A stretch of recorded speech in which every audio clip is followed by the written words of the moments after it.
Hey beautiful people, it's been a little while. As I previously shared, wanted to drop these videos, these moments in amongst the wheel of the year. So here we are on the edge of midwinter, winter solstice, and I've just concluded my very last consultation for 2022, and I took a moment and I walked over to the altar, family's altar, and lit a candle and then gently rested into the weaver's chair, and took a moment of appreciation and deep gratitude, and just kind of wanted to just mark that moment in time. You know, it's been another huge year, and I wanted to honour those, all of those that I've worked with, all those that I have worked with over the years, and all those that I'm yet to work with, and also to kind of just weave a blessing upon all of that, and to weave in some deep gratitude for the journeys that have been taken. You know, I'm honoured to work with the most courageous of souls and the most courageous of people, and I just really wanted to mark that and honour that, and also with the work that we're doing within Earth Journeys as well, and you know, all the beautiful things that are happening. And I was looking to sit for a little while and to write some of my closing thoughts for 2022, and I come across this post on social media that a friend had shared, and it's profound, and it spoke so deeply that I knew what I was going to share within this video. I'm sharing it. It carries so much high.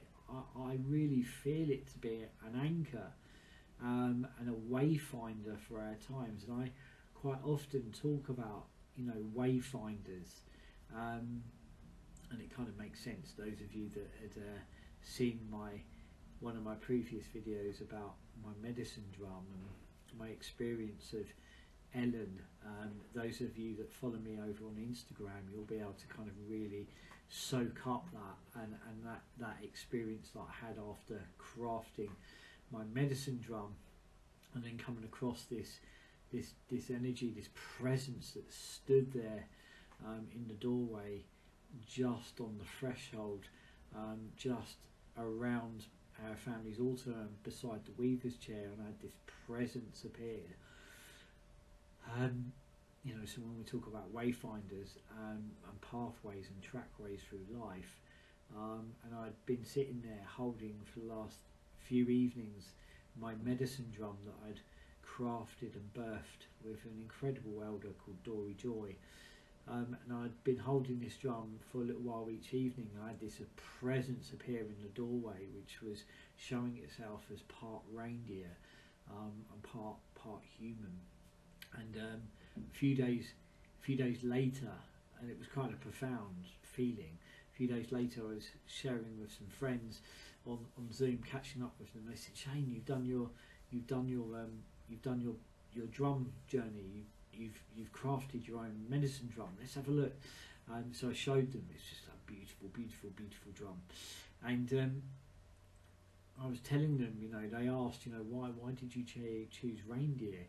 And partly, you know, my approach to that was that after discovering some of our ancestral roots and heritage, we knew about the Irish connection on my mum's side, and then there was this understanding of, you know, I'd always felt very drawn to Scotland, really drawn, like magnetically drawn to Scotland, and also within, you know, this draw to the runes and to kind of the Nordic culture, only to find out that we have Nordic roots and Nordic heritage. So, you know, when I went to craft this drum, it had been years and years and years in the making, and then this elder appears, as these things do, this elder appears, and you know, there was a choice of different hides, and straight away I knew it to be reindeer. You know, I felt that was kind of honouring those ancestral roots, and you know, I kind of had this affinity with the Sami people for as long as I can remember. I've worked with the runes for as long as I can remember, so it was like this feeling of a thread coming whole, the blanket coming whole. But is the blanket, especially when it's a woven patchwork blanket, you know, it continues, doesn't it? And it felt right. And then you know, so my friend was saying to me, "What was your choice of reindeer? Why did you choose it?" And I said, "You know, this is why." And she then went to me and said, do you know of Ellen of the Ways?" And I looked back and said, "Oh, is she a teacher? Is she in Glastonbury?"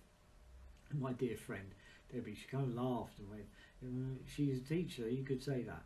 And then sent me a link there in the moment, and I kind of opened it up, and it's Ellen of the Ways. Now, Ellen is shows herself as part human, part reindeer, a goddess that goes back as far as you can go back to her indigenous roots, shamanic indigenous roots of these lands. You know, it goes far back, and it was profound. It was like a sense of like a huge amount of emotion swept over me, and something just absolutely cracked open. It was like I'd been gifted something really, really powerful, and kind of pieces. You know, I often say that we often hold medicine pieces for each other. It's like Debbie gifted me this huge medicine piece that brought everything whole, and how Ellen had, you know, guided the peoples was that, you know, going back when we were very nomadic, we would follow the reindeer herd, and the shaman within the tribe would journey to find where the reindeer herds were. So they would, you know, do an offering, blessing, take the drum, and they would drum and journey to find where the reindeer herds were, then direct the people towards the herds, because once they had got amongst the herds, they had a supply of water. They were always led to water. The reindeer would go to the water sources, so they were led to the water. They were also led to the medicine plants, because the reindeer would forage on the plants. They had a source of food, a source of clothing, and a source of milk. And the shaman within the tribe would then journey, and the you know, they were shown with tongue-tied then within the herd. They were shown what reindeer were carrying young, so they were you know shown which reindeer were carrying young, so to leave them, and they were shown, you know, what were the older reindeer that potentially wouldn't make it through the winter, and that was a source of food, and it was a source of clothing. So there was this kind of organic relationship that was birthed within the unseen, very untangible, but it was absolutely this living in harmony. And you know, there's ancient cave drawings within these lands that shows Ellen, you know, this part human with this antlers, and she's a she, and you know, most people kind of refer to antlers as being, you know, stags, but there are reindeer that had female reindeer that had antlers. They're the only ones that did not shed their antlers. You know, so really kind of, you know, these experiences are really profound. So, you know, talk about pathways and trackways, and I kind of feel that, you know, what I'm about to share with you is a pathway. You know, so when I say, you know, these things randomly just pop up in our lives, they do, and we have to kind of look at that and think, you know, was that by chance? I really do believe it's by design. It's like myself, I was sitting there in the weaver's chair beside the medicine drum under the ladder of 9, looking at the family altar and just kind of weaving this gratitude and a blessing upon all those that I've worked with over this last year and over the years. all those that I'm yet to work with, you know, for all my friends and my family, and all those incredible souls that I've worked with within ceremony and ritual alongside Joe in Earth Journeys. And, you know, I sat there and thought, you know, it'd be really good to pen some closing thoughts. And then there, out of nowhere on social media, pops up this post that I'm now going to share with you because I think it speaks volumes. I also believe, you know, I kind of look at, you know, feeling into Ellen, you know, she's a wayfinder, and, you know, the whole image of a wayfinder has been so important for our community. You know, I have this offering bowl that within it is carved this wayfinder symbol. Some of you will recognise it, know it, from the ceremonies and rituals. And when I was gifted that bowl, and I've shared it before in some of the videos in the past, when I was gifted that bowl, it was the intention that our community will always be able to find their way. And when I'm sharing this beautiful, beautiful piece of writing by a lady called Claire, and I will put her details in the video. This is a blueprint. This is a wayfinder. We have lost our way, and this is a way back home. So I'm gonna just share this with you, and it begins like this. Let me share my thoughts. I spend a lot of time alone in nature. I spend a lot of time healing others. I spend a lot of time healing me from this toxic reality called modern life. I dig deep and pay attention to the lessons from the natural world and listen to the echoes of the ancestral knowledge hidden deep inside of us all. We all evolved. We are all old souls. I feel so deeply connected to this planet, and for a long time I let the anger of consumerism, fakery, fuckery and class really piss me off. The abuse of our natural resources, the disparity between the haves and have-nots. It seems unfair, and from one point of view it is. However, in my eyes, we have wandered too far from our true path. Our roots we cut off as we enjoyed the luxuries and technological advances. We lost balance. We lost our way. We left our tribes behind and hid away in isolated boxes. We gave up our fires for electric and gas bills. We left the support of our tribal communities and put all that responsibility into the hands of those in charge, all because we wanted an easier life. How very sick it has made us. We've lost touch with the medicine, the plants, and put our trust in big pharmaceutical companies and their pills. We lost the joy of the hunt and forgot how to gather and forage the bounties of the land, making the big food chains rich and drowning our lives in plastic and poisonous foods. We believed without gold coins we were poor and would go hungry, forgetting how abundant and giving our natural world is, how we are of this natural place and not born from a supermarket aisle. Our desire for exotic fruits was perhaps the apple in the Garden of Eden, when our local fruits were perfectly sweet enough. We called them the privileged few, but by what standards? The cars, the fancy labels, the size of the piles of their bricks.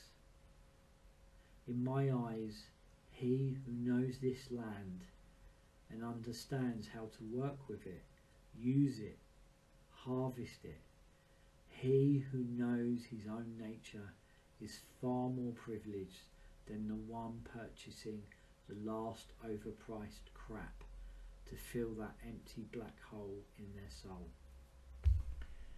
If this is anything, let it be a calling home, back to our tribe, back to our roots, where we never felt alone, where a village raised a child, where we each knew each other's skills, strengths and weaknesses, utilising each other's talents, supporting each other, loving each other, caring for each other. You do not need permission from the system, a slave master, to reclaim any of these wholesome things. You need to reclaim your power to be open to love, connection and community. We're not about to return to our caves, but we should return to our community roots. We should love our neighbours and come together. Politics don't separate us. Our insular lives in boxes where we don't share or see each other does. We don't come together enough to talk. There is no clan meetings to hear each other and solve problems as one. Only these little screens where we find our collective voices again.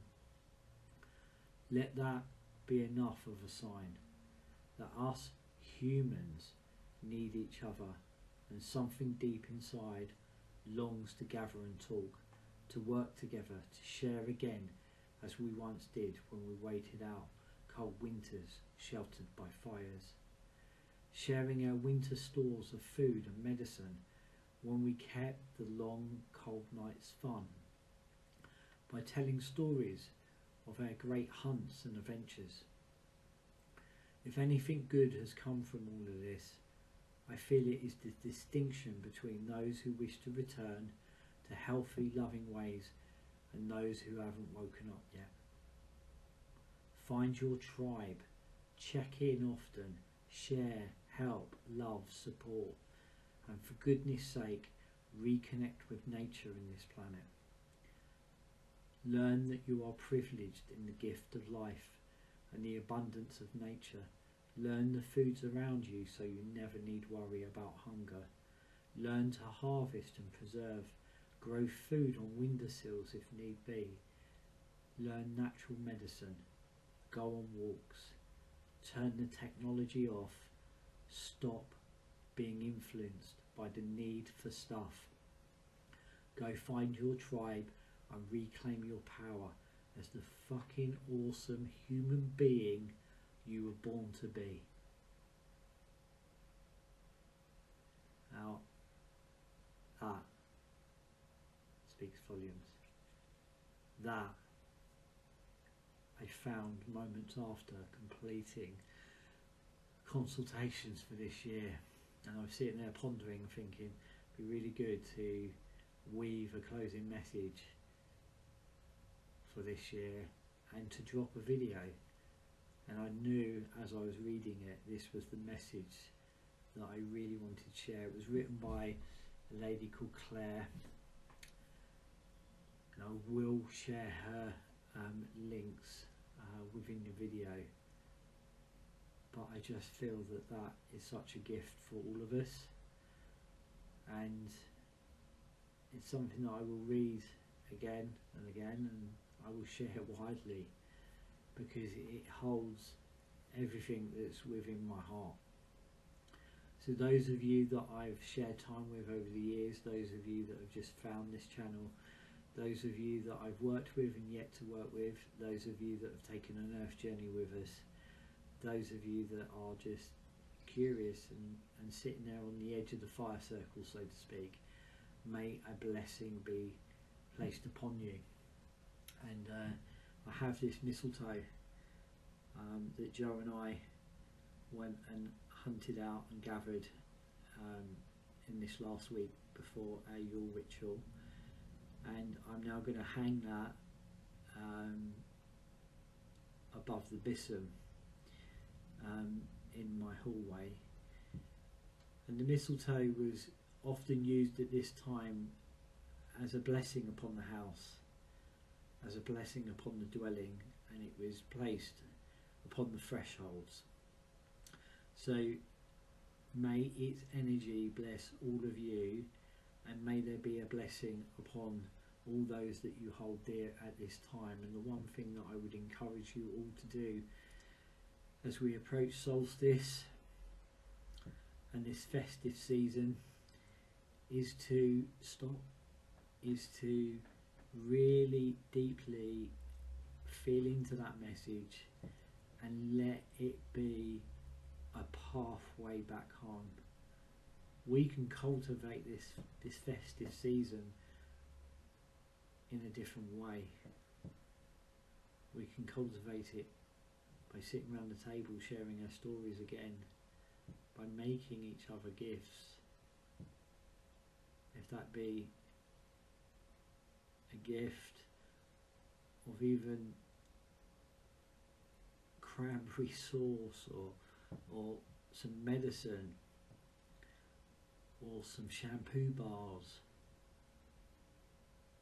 or gift of time, some writing, some stories, and the gift of each other.